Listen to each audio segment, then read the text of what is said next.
Chapter 6. The Willoughby booked a corner table for us on purpose. Elena's PR team had arranged it. A candid dinner, quietly leaked to exactly the right gossip column, timed to land 2 days before the board's confidence review. Proof of life for the engagement. A performance with a menu. I knew the assignment going in. Look besotted. Let a photographer with a long lens catch something warm through the window. Sell it. I did not expect to stop performing it somewhere around the second course, and I don't fully know how it happened, except that Elena showed up in a pale satin dress that wasn't armor-colored for once, hair down on one side like she'd started to do it properly, and then talked herself out of finishing the job, and she ordered wine instead of managing the wine list, and something about her, tonight, was standing half a step outside the role too. "You look like you're actually here," I said, once the waiter had gone. "I'm always actually here." "You're always performing being here. There's a difference." I turned my glass slowly by the stem, watching her over it. "Tonight you forgot to put the performance on. I'm curious what did that?" "Let me guess," I added before she could answer. "You lost a bet with yourself, and the forfeit was acting like a person for one dinner. That's insulting on several levels, actually." "Only the two I meant it to be. The rest is a bonus." I set the glass down. "So, what's the real answer?" She was quiet a second, considering whether to give me the real answer or the practiced one. I'd learned to read the gap between those two by now. A half-breath, a flicker at the jaw, the same tell I used to watch for across a table from men deciding whether lying was worth the effort. "My mother used to bring me here," she said finally, the practiced answer apparently losing. "Before she died, before any of this." A small gesture encompassing the restaurant, the arrangement, the whole architecture of her life was mine to carry alone. She'd let me order dessert first, told my father it built character to break a rule on purpose sometimes. She traced the rim of her glass, not looking at me. "I haven't been back here in 12 years. I didn't realize until we sat down." "Why tonight then?" "Because my publicist picked the venue and I didn't have the energy to fight her about it." A short, real laugh, surprised out of her again, the second one I'd earned honestly instead of maneuvered into. "I've spent 12 years making sure nothing in my life catches me off guard, and here I am, caught." I thought about my own version of that sentence. A red light, a hand I trusted, 12 years of nothing catching me off guard until the one thing that mattered did. And for the first time since I woke up in this life, I wanted to hand her something true instead of something useful. "I used to be good at exactly one thing," I said, slow, choosing each word like I was diffusing something. "Fixing problems for people who didn't always deserve to have them fixed. I was very good at it. Good enough that I stopped noticing when the people I was fixing things for stopped deserving me too." I turned the ring on my hand without meaning to, an old habit, apparently, that had survived the move into a new body. I trusted someone I shouldn't have. It cost me everything. I'm starting over now, with basically nothing, in a life that isn't the one I had. That's as close to the truth as I've told anyone in a long time. She studied me across the candlelight, and I watched her recalibrate something, the way you watch a diagnosis land. "That's not a story about a trust fund and bad investments, is it?" "No," I said, "it really isn't. I'm not going to ask you to finish it." "I know." And I did know immediately that she meant it, that she wasn't performing generosity, she was actually extending it, which from a woman who rationed generosity the way other people ration morphine felt like being handed something worth more than the whole restaurant. "Thank you." "Don't thank me. I'm hoarding the favor for later." But she was smiling when she said it, small and real, and the candlelight was doing something unfair to the line of her jaw. And I found myself leaning in without deciding to, the same way you lean toward warmth in a cold room without consciously choosing it. "Elena." "Don't," she said, but she didn't move back. If anything, her hand found mine on the table, fingers threading through mine slow and deliberate, like she was testing whether the ground would hold before she put her full weight on it. "Don't say something we can't unsay in a restaurant with a photographer somewhere outside pretending not to be a photographer." "Wasn't going to say anything," I said, low, closer now, close enough to catalog the exact shade her eyes went in candlelight, Close enough that the rest of the room had gone soft and unimportant at the edges, the way it does right before something you can't take back. Was going to do something instead. Her breath caught. I felt it more than heard it, a small hitch, her hand tightening around mine. And for one long, suspended second, neither of us moved, both of us right at the edge of a line that had press written all over one side of it and something a great deal more dangerous written on the other. Her phone lit up on the table between us, both our names on the caller ID, her assistant, calling about tomorrow's board packet at exactly the worst possible second in the history of worst possible seconds. Elena pulled back first, fast, a woman remembering the shape of every rule she'd built her whole life around in the space of half a heartbeat, and answered it, all business, voice gone crisp and armored again, like she'd never once let it slip. I sat back too, pulse doing something it hadn't done in this body, or the last one in longer than I wanted to admit, and watched her handle the call with the same clipped competence she handled everything, and thought, that almost happened. That was real, and it almost happened, and we both know it. When she hung up, she didn't look at me right away. That was work. I gathered, we should probably head back, early morning. She was already reaching for her coat, armor sliding back into place piece by piece, and I let her have the retreat, because pushing a woman like Elena Ashford towards something she wasn't ready to name yet was the fastest way to lose the ground I'd just earned. But at the door, waiting for the car, she stopped and looked back at me with something unguarded still sitting in her eyes that she hadn't managed to put away yet.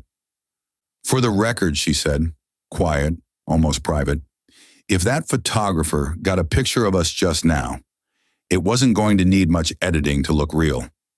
For the record, I said, it didn't. She didn't answer that. She didn't need to. The car ride home was quiet in a way that felt, for the first time, like two people sharing the silence instead of just occupying the same space inside it. And somewhere on the West Side Highway, without either of us commenting on it, her hand found mine again in the dark of the back seat and stayed there the whole way home. Chapter 7, Mrs. Whitmore told me where Elena was, and I want to be clear that she didn't have to.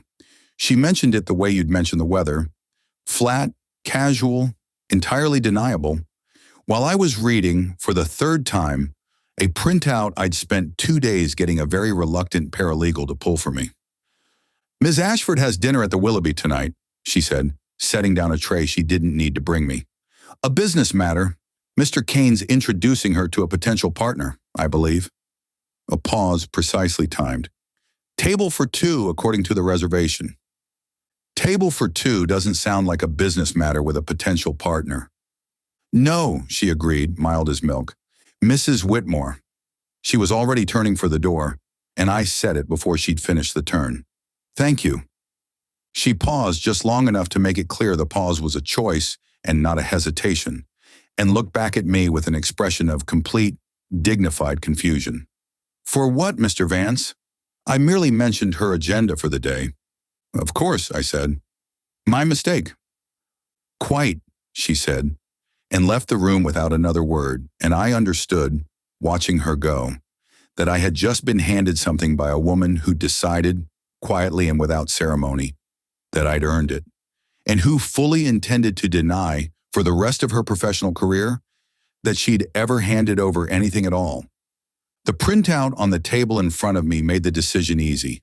2 days of digging, nothing dramatic, no old contacts, no leverage I didn't have anymore, just patient, boring, legal research, the kind of work I used to farm out to other people, and now did myself at 2 a.m, because sleep in this body came harder than it used to, had turned up a shell entity registered 18 months ago, funded by a line of credit with exactly one guarantor listed, Marcus Ashford.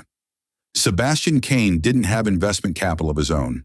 He had a cousin with a grudge and a deadline, bankrolling a courtship that photographed like romance and read on paper like a leveraged position.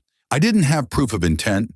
I had a paper trail and an instinct sharpened on 6 years of watching exactly the shape of scheme from the inside.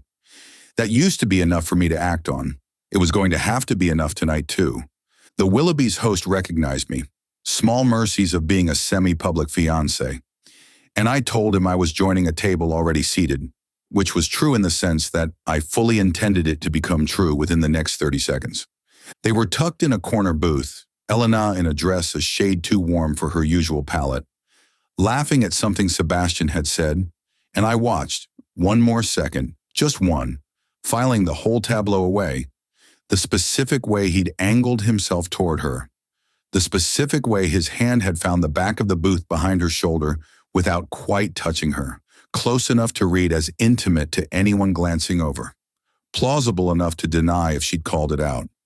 I didn't hate him for it. I recognized it. I'd run versions of that exact play myself, a lifetime ago, on marks who never saw the hand until it had already closed. "Am I late?" I said, arriving at the table like I'd been expected the whole time, and pulled a chair from the neighboring table without asking anyone's permission. To his credit, Sebastian only lost his composure for about half a second. A flicker, there and gone, the first genuine crack I'd seen in his polish since the gala, before the warmth slid back into place like a mask clicking shut. "Julian, I didn't realize you were joining us." "Neither did I until about 20 minutes ago." I signaled the waiter for a menu, easy, unhurried, settling into the chair like I owned the booth. But then I remembered, table for two, business introduction, and yet somehow I'm the one who wasn't invited to the business. Strange oversight. "It really was just going to be shop talk," Elena said, and there was something careful in her voice now, something recalibrating in real time as she watched the two of us across a table that had gotten considerably smaller in the last 30 seconds. "Sebastian's introducing a hospitality group that's looking to—" "I'm sure it's fascinating," I said, and meant it exactly as much as that sentence usually means it. "I'll catch up on the details later. For now, I'm just here for the company." Sebastian recovered fast. He was good. I'll give him that till the day this ends badly for him, and leaned back with the easy grace of a man deciding to enjoy the game instead of resent it. "You know, most men would be relieved their fiancé has trustworthy old friends looking out for her interests." "Most men haven't met you yet," I said, and smiled when I said it, warm as anything, so the words landed soft, even as the meaning didn't. "I have. I find I'm significantly less relieved than most men would be." That's a strange thing to say about an old friend. It's not that strange. I let my gaze drop, deliberately, to the hand he still hadn't quite moved off the back of the booth behind her shoulder. Old friends generally know exactly where the edge of a woman's personal space is and stay on the correct side of it. "You're testing it. I noticed. I noticed most things." Something flickered behind his eyes. Not embarrassment, nothing so easy as that, but a brief recalculation. A man realizing the red had landed somewhere he hadn't planned for. He moved the hand, unhurried, like it had always been his own idea. "You're very observant for a man who spends most of his time being underestimated." "Occupational hazard," I said. "Old friend's a generous read, though, on a man who structures a hospitality introduction through a shell company funded by her cousin," I said, still smiling. Still easy, watching every flicker that crossed his face while I said it. But I could be wrong. Paperwork's not always the whole story. The silence that followed had actual weight to it. Elena went very still. Not the practiced stillness of a boardroom, something rawer, a woman doing fast, uncomfortable math on numbers she hadn't been shown before. Sebastian's jaw did something small and controlled, a muscle working once before he smoothed it away. And for the first time since I'd met him, I watched him choose his next words instead of letting them arrive already perfect.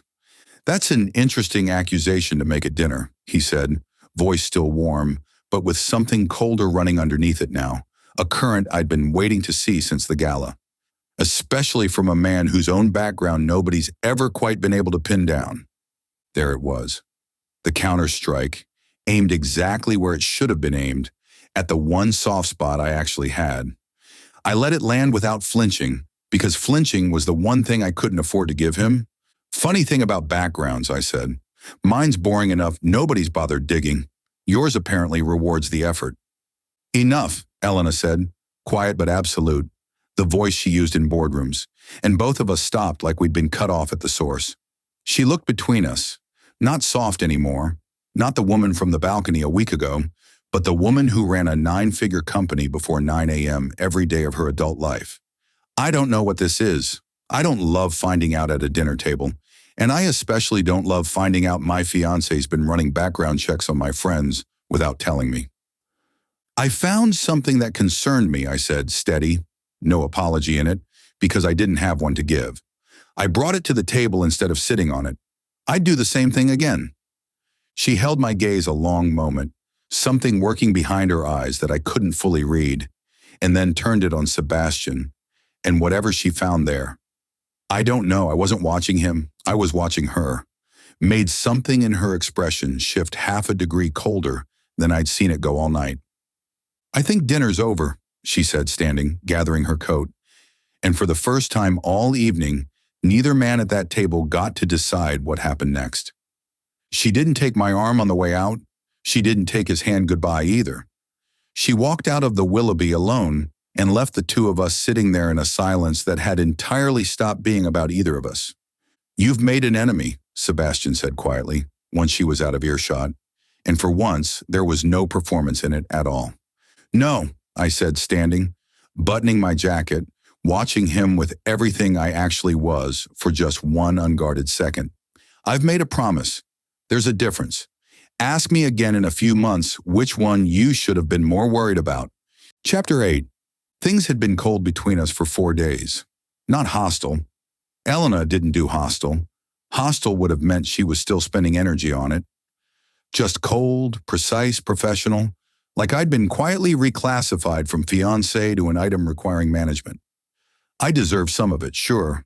I'd gone digging behind her back and hadn't brought it to her first. And whatever my reasons, she felt I'd made the choice for her instead of with her. And a woman who'd spent her whole life having choices made for her by people who claimed to know better had every right to freeze me out for that. So be it. I had no regrets about the digging itself, and I wasn't about to trade my self-respect for an apology I didn't actually owe her. And in this particular case, I already half knew, in the broadest possible terms, what might be coming. Some vague, half-remembered shape of a scene where the fiancé finally gets humiliated in front of everyone who matters. I'd been bracing for it for weeks without knowing which night it would actually land. So the industry mixer at the Carrington that Thursday felt less like an event and more like a truce we'd both silently agreed to perform in public. It was going fine. Better than fine. I'd caught her almost smiling twice at something I'd said, which felt like actual progress. Right up until a woman in a fuchsia dress loud enough to be heard from across the room found me by the bar and grabbed my wrist hard enough that the signet ring dug into my skin. Platinum blonde hair, styled with the specific precision of someone who never once left the house, assuming nobody was watching. An oversized cocktail ring on the hand currently locked around my wrist, catching the light with every furious gesture. And underneath the polish, underneath 200 watts of camera-ready styling, a face I recognized with a jolt that had nothing to do with this life at all. The woman from the photograph. The one tucked in the back of a closet like evidence somebody hadn't quite gotten around to burning. I hadn't had a name to put to her for 5 days. I had one now, and it arrived about 4 seconds before she gave it to me herself. "You have some nerve," she said, before I'd even fully turned around. "Showing your face at these things. After Chicago, after what you did to my sister's deposit, after every single promise you made me for 2 years that turned out to mean absolutely nothing." I had no idea who this woman was. Oh wait, she was the woman from the picture. I had no memory of Chicago, no memory of a sister, no memory of 2 years of promises, because none of that had happened to me. It had happened to a man whose body I was borrowing, whose sins I'd apparently inherited along with his ring and his debts and his terrible reputation. The 5 seconds were genuinely disorienting, even by the standards of a life that had started with me waking up dead in someone else's bed. "I owe you an apology," I said, careful, buying time the way I always bought time when I didn't have the play yet. "I mean that. Whatever I did," somewhere in the back of my head, A much less useful version of myself pointed out that this was technically the first time in either life I'd been publicly accused of something by a woman whose name I'd learned 4 seconds ago. Some appropriately petty part of me wanted to appreciate the novelty of that later, ideally in private. I kept my face doing what it actually needed to do right now instead. "Whatever you did," she laughed, sharp, humiliated, and I understood watching her that this wasn't performance the way Sebastian performed. This was real hurt, old and raw, aimed at a man who genuinely deserved it, except I wasn't quite him anymore, and had no way on earth to say so. "You disappear for 8 months? I hear you're engaged to an Ashford, and you just... What? Expect nobody to say anything? I have people asking me if I sold stories to the tabloids about you, Julian. I didn't. Not that you'd care." Elena had arrived at some point during this. I felt her before I saw her, the specific charge in the air when she stepped in close enough to be visibly, unmistakably present. And I watched Camille clock her too, the exact half-second recalibration of a woman realizing her audience had just doubled and changed shape entirely. Whatever Camille had walked over here planning to do, I watched her improvise a better version of it in real time. The anger didn't vanish. It just found a more useful shape. "God, look at you," she said, and her voice dropped, softened, turned intimate in a way that had nothing to do with volume. A performance aimed past me now, entirely for the woman standing 3 feet away. She stepped in closer, one hand flattening against my chest, fixing a lapel that didn't need fixing. The exact gesture of a woman reclaiming territory in front of a witness. "I forgot how good you clean up. We were good together, you know. Before all of this." A small private smile, engineered to look like a memory instead of a weapon. "You always did like playing dress up for someone else's money. I just never thought you'd go and marry the money instead of just borrowing it for a weekend."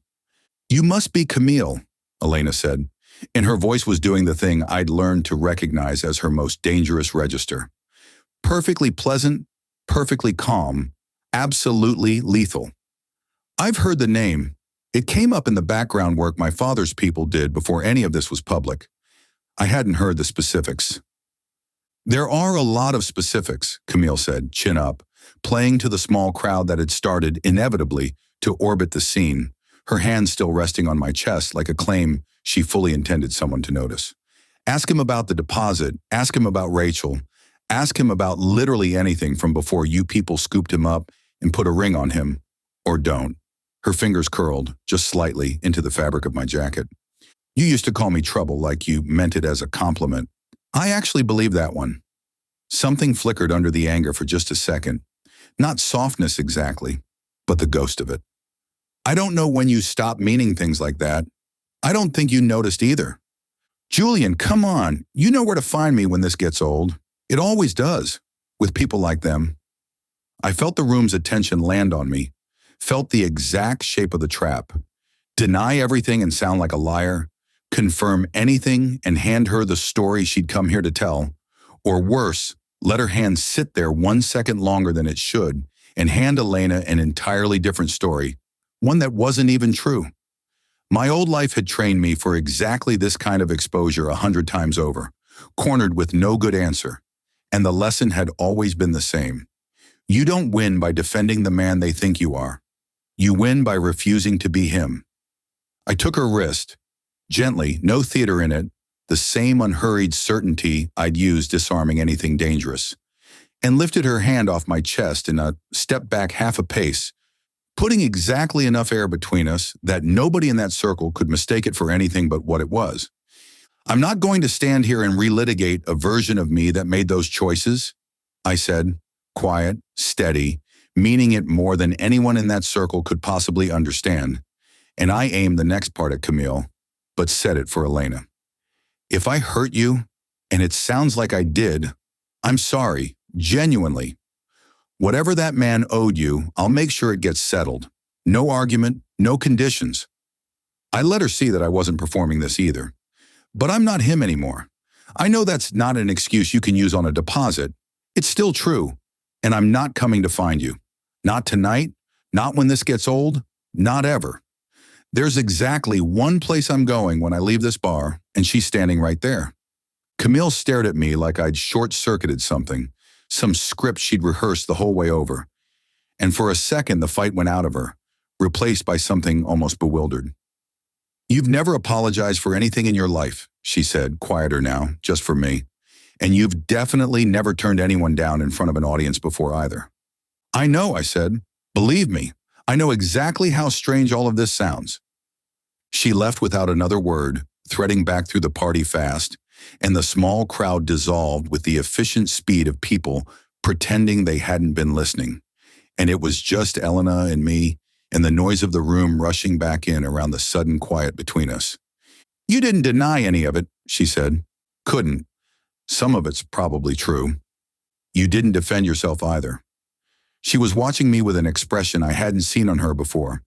Not the audit, not the coldness, something rawer underneath both of those. Something that looked, if I wasn't wrong, uncomfortably close to jealousy she hadn't given herself permission to feel yet. "Most men in your position would have made it about themselves. You made it about her. She earned that much. I don't remember what I did to her. I know it wasn't nothing." I turned the ring on my hand, the one thing in this whole life that had never once come loose, and looked at Elena directly. "For what it's worth, whatever that man was to her, I'm not spending the rest of this life being him. I already told you that, the night at the Willoughby. I meant it then too." Something in her face cracked open fast and unguarded, 4 days of frost breaking all at once. "I was angry at you," she said, "for going behind my back. I'm still angry about that, for the record." "Understood. But I watched a woman just accuse you of things that would have ended most men's engagements on the spot, and all I could think, standing there, was that I wanted to physically remove her from this room for touching you." She said it like a confession, like it cost her something to admit out loud, her eyes not leaving mine. "I don't know what to do with that. I've spent my whole life not wanting things like that." "Elena, don't," she said, and closed the distance instead of finishing the sentence, one hand fisting in the front of my jacket, and kissed me. It wasn't careful. It wasn't the almost kiss from the Willoughby, restrained and photographable and ready to be denied. This was decisive, real, a woman done managing a feeling she'd spent a week pretending she didn't have. And I met her halfway with everything I'd been holding back since the morning I woke up in a stranger's bed and heard her say a name that wasn't mine, like it cost her something every time. Somewhere at the edge of my attention, I registered a phone flash go off, someone's camera catching exactly the story the PR team had been trying to manufacture for weeks. Except this one wasn't manufactured at all. When she finally pulled back, breathless, her hands still fisted in my jacket, like she wasn't ready to let the moment end, there wasn't a trace of the armor left in her face. "That wasn't for the cameras," she said, low, like she needed to say it out loud to believe it herself. "I know," I said. "I felt the difference, faintly. It may have been sweet. I need to check. Would you like to try again?" "Absolutely not," she said, and didn't move an inch away from me. That would be excessive. "One data point isn't science. I was taught to always confirm a result before I report it." "You were not taught that. You were taught to lie for a living." "I was taught to notice things precisely," I said. "This is precision. I'm being extremely precise right now." She almost laughed. I watched her catch it, the corner of her mouth fighting her on it, and lost the fight halfway through losing the argument too, because she kissed me again before she'd finished pretending she wasn't going to, shorter this time, but no less certain than the first. "That one," she said, pulling back breathless, "was for the cameras, obviously." "Obviously," I agreed. "Very strategic. I could see you thinking about the board the entire time." "Shut up. Making excuses for you here. You're welcome." "I hate you," she said without a single ounce of hate in it, and stepped back. Finally, one hand going to her own mouth like she was checking it was still there. Color high in her face in a way I'd genuinely never seen on her before. Not the calculated flush of a performance, something real and faintly panicked underneath the composure.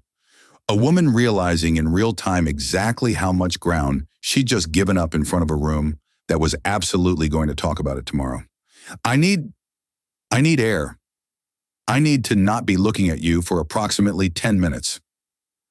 Take 15, I said. I'll hold your spot. She was already walking, one hand still pressed briefly to her mouth, putting real distance between us for the first time all night. Not retreating exactly, more like a woman putting herself somewhere she could remember how to breathe. And I stood there at the bar watching her go, grinning like an idiot, thinking that whatever this life had cost me, I would apparently do it again for free.